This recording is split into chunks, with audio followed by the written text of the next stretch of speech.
Hello ළමයි කොහොමද ඔයාලට එන්නද මමත් එක්ක ඉස්සන් මිශ්‍ර බත් එකක් හදන්න.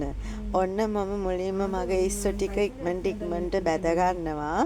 මේ විදිහට ඔයාලත් මේ ඉස්සෝ ටික මෙන්න මෙහෙම බැද ගන්න. ඊට පස්සේ මම ඒකටම දා ගන්නවා. ඉඟුරු සුදු ලුණු තරල්පු රම්පේ කරපිංචේ ඔක්කොම මික්ස් වෙච්ච ටික දාගෙන මම ඒකට ලුණු ටිකක් දාගෙන මේ වගේ බිත්තර දෙකකුත් මම කඩලා දා ගන්නවා.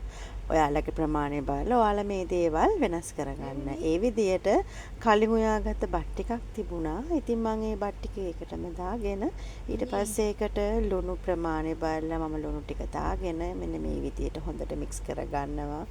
ඊට පස්සේ මම අර කලින් බෙදගනිපු මගේ ඉස්සෝ ටික මගේ බත් එකට දාගෙන කැරට් ටිකක් ඊට පස්සේ ලුණු කොළ ටිකක් ඒ විදියට ඔයාලට පුළුවන් මේක මෙන්න මේ විදියට මික්ස් කරගෙන රසම රස ඉස්සෝ මිශ්‍ර බත් එකක් ඉක්මනට ඔයාලට ගෙදරම හදාගන්න.